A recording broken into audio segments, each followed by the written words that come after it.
relying on me for money and never lifting a finger for housework or childcare. My younger husband Oliver would go out with his friends every weekend. I mean, he's young. What can you do? That was my excuse until I found out he was actually going on trips with his affair partner, not his friends. I'm going to crash at my buddy's place in Chicago for a bit. He just moved there for work. Take care of the spring cleaning while I'm gone, will you? That was the lie he told me before leaving for his scandalous trip. Furious, I decided to kick him out, belongings and all, while he was away. What happened to him next was something neither of us could have predicted. My name is Sophia, a 29-year-old housewife with a family of 3. Oliver, who's 3 years younger than me, and our 2-year-old daughter. I met Oliver at work. He was the new guy, and I became his mentor.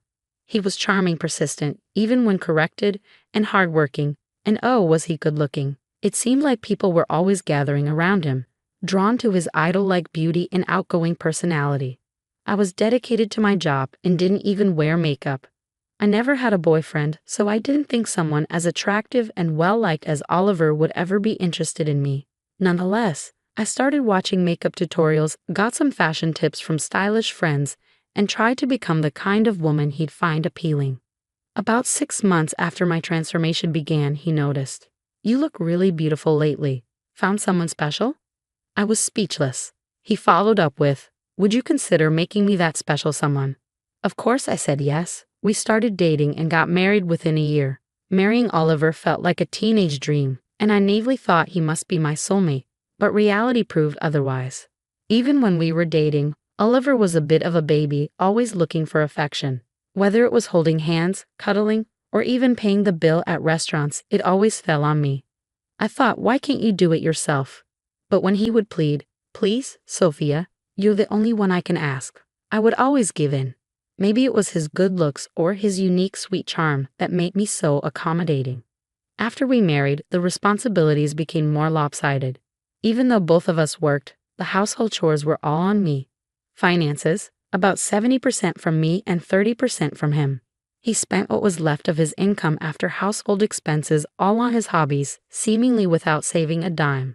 I was mostly saving the remainder of my income, thinking of our future home and children. At first I thought, well, he lived with his parents and I lived alone, so it's understandable that we have different experience levels when it comes to chores. Besides, he earns less than I do, so it makes sense, and he's still young, probably not thinking about the future yet. But even when I got pregnant, Oliver's lifestyle didn't change. Doing household chores while pregnant was really tough, on top of the exhaustion from working during pregnancy. Morning sickness hit me hard in the first trimester. In the third trimester, it was difficult even to bend over, and just standing was tiring. Yet Oliver never offered to help. Worse, when I hinted that I could use some help, he'd say, "I'm so grateful for you, Sophia.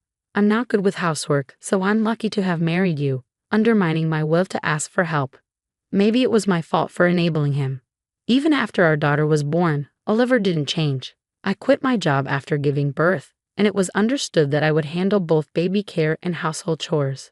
Yet Oliver would still stay out late, hang out with friends, and go on trips as if he were single. Still, I forgave him everything because of the occasional kind words and the annual birthday trips he took me on. I guess when our daughter grows up, he'll realize the importance of family, I thought. I realized how naive I'd been when our daughter turned 2. I was attending a high school friend's wedding that day. I had wanted to leave our daughter with Oliver, but as usual, he had plans. So I left her with my mom. The wedding was in a chapel in Boston, and the reception was at a French restaurant with several large private rooms, a venue chosen long ago by my foodie friend.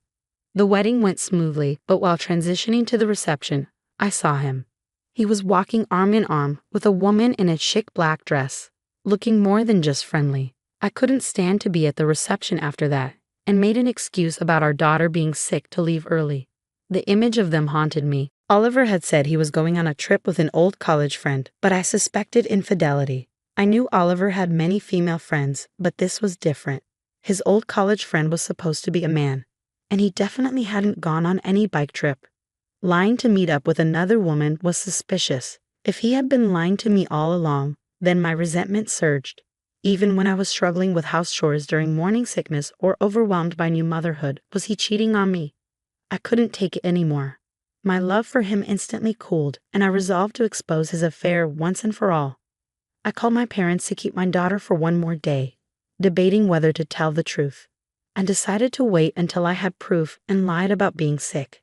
The next day, I visited a private investigator. I handed over Oliver's photos, shared his workplace details, and his background. I needed to dig deep into his life, I requested. The private investigator advised me to act normal around Oliver until I finished my investigation, ensuring he didn't suspect anything. I didn't want to look at Oliver's face, so right after picking up my daughter, I retreated to our bedroom. When he came home late that night, he saw me and asked, "What's wrong? Are you okay?" His voice pretended concern. Had this been from a couple of days ago, I might have felt loved and comforted by his words. But knowing the truth, they meant nothing to me. 2 weeks later, the private investigator contacted me. "Oliver has been having an affair for the past 2 years," he said. The other woman was a married older nurse, and the restaurant where I spotted them was a regular haunt for their monthly rendezvous, which had been ongoing for about 2 years. I was shocked that she was married, but according to the investigator, her work as a nurse made it easier to conceal the affair. What shocked me even more was that this nurse worked at the hospital where my daughter was born. It may be a coincidence, but it's the same hospital as my 2-year-old daughter. Something felt creepily coincidental about the affair lasting 2 years and us having a 2-year-old daughter. That day, I decided to divorce Oliver and started plotting my plan. "I'm staying at my junior colleague's place in Chicago for the night. Make sure you clean the house," Oliver told me. Normally, I'd be annoyed that he pushed spring cleaning on me during a busy time, but I secretly smiled, relishing my own scheme. "Sure, I'll bring back souvenirs," I replied, waving goodbye as he left. Oliver seemed oblivious. Back inside, I told my daughter, "We're going on a trip. Let's go see the ocean." My daughter, who loves fish, cheered, "Yay, ocean." "First, let's take a little nap," I said, laying her down. I continued my preparations, packing my bags and Oliver's, ensuring he wouldn't notice. I sorted items into boxes but couldn't touch shower, bedroom, or living room items. Finally, I disassembled the baby crib, laid my daughter in her stroller, and called the movers. My stuff went to my parents' home, and Oliver's got discarded. Apart from the built-in appliances, the apartment was empty. I headed to a hotel overlooking the ocean in another state, somewhere my daughter had always wanted to visit. Our travel essentials had already arrived in the room. My daughter kept saying, "Yay, ocean," as she looked out the window, watching the sunset over the sea. I felt a mix of sadness and relief. Exhausted from packing and the journey, we went to bed early. Before sleeping, I sent Oliver an email, a picture of him and his mistress. Despite sleeping early, I woke up at midday, rushing to check on my daughter. I found her gripping the crib bars, looking at the ocean with such focus that I had to laugh. I had planned to eat out for lunch, but since my daughter couldn't tear herself away from the window, I ordered room service. She was clearly enamored with her fish-themed kids' meal and took her sweet time eating it, looking happy throughout. Just then, I received a call from Oliver. Ignoring it, I texted him, "I have no plans to live with you anymore. Best of luck with your new love interest." More calls from Oliver kept coming in. Annoyed, I blocked his number. After finishing lunch, I took my daughter to play by the sea. By the time we got back to the hotel, it was dark outside. Checking my neglected phone, I saw that my brother had tried to reach me. When I called him back, he told me that Oliver had rushed home to our empty apartment after reading my email. Apparently, Oliver then went to my parents' house, thinking I'd be there, but I was on vacation with our daughter, so only my fuming parents and brother were there.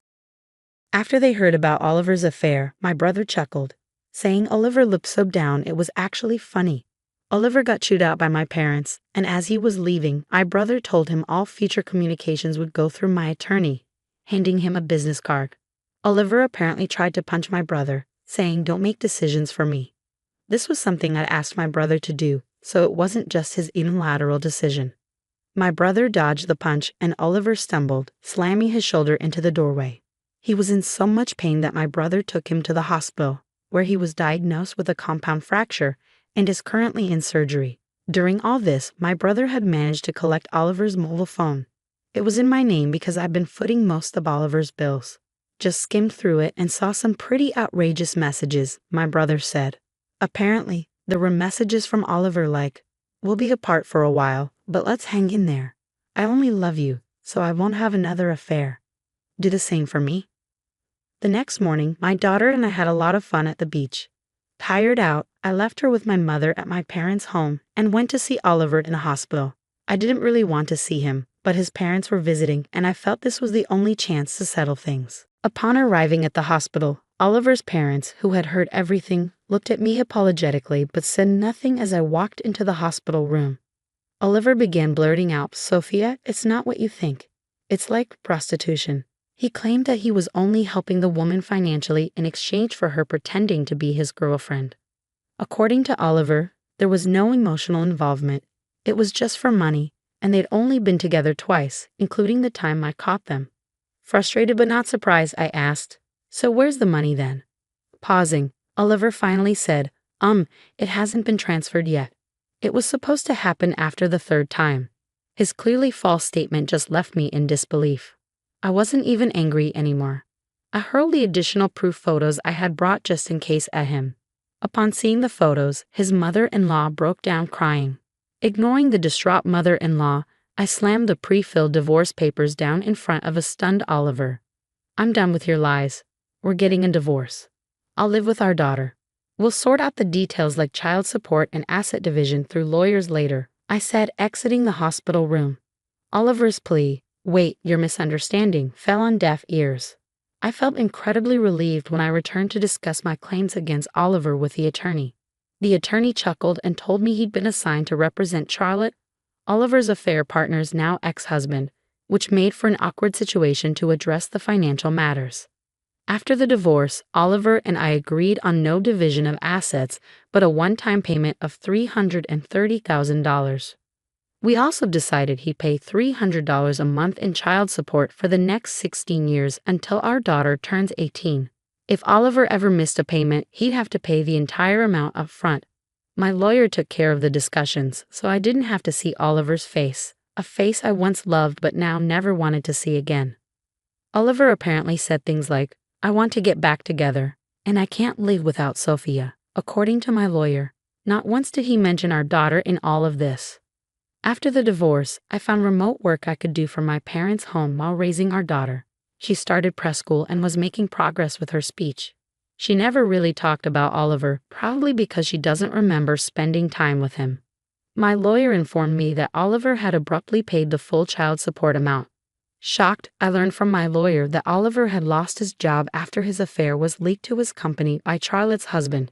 He started working in a nightclub and met a wealthy patron who agreed to take care of him, including paying off his child support debt. "Oliver connecting with other women is unacceptable," the patron had said. My lawyer chuckled as he told me how Oliver showed up dressed to the nines, handing over the full amount in cash. 5 years later, when my daughter was in second grade, the police contacted me. Oliver had been arrested for theft and had named me as his emergency contact. At first, I wanted to decline, but the officer persuaded me, saying, "Maybe just talk to him once." Oliver looked frail when I saw him. His once handsome face was now haggard. Turns out the wealthy patron was married and chose to reconcile with her husband after their affair was discovered. I thought to myself, Oliver likes only people like that. She demanded Oliver pay back the compensation and support she had given him. Thrown out of his apartment penniless, Oliver resorted to theft. "I need your help," he pleaded. "I'm sorry, Sophia, is all I have left." But hearing his story, it all sounded like his own doing. I declined to act as his emergency contact and gave the police his parents' phone number before heading home. Apparently, his parents also refused to get involved, which means Oliver could face real jail time even as a first-time offender, the police informed me. But my decision remained the same. I have no intentions of rekindling things with Oliver. Nor do I want to drag myself into this mess. People have suggested that I should remarry now that my daughter is older, but I know better. The experience with Oliver taught me that I can't trust my own judgment when it comes to people. I won't jeopardize my precious daughter's well-being. Fortunately, she has grown into a good person even without a father figure, though she's a bit rebellious lately and doesn't want to hold my hand. That's okay. I cherish the life I have now, living with my daughter and my parents.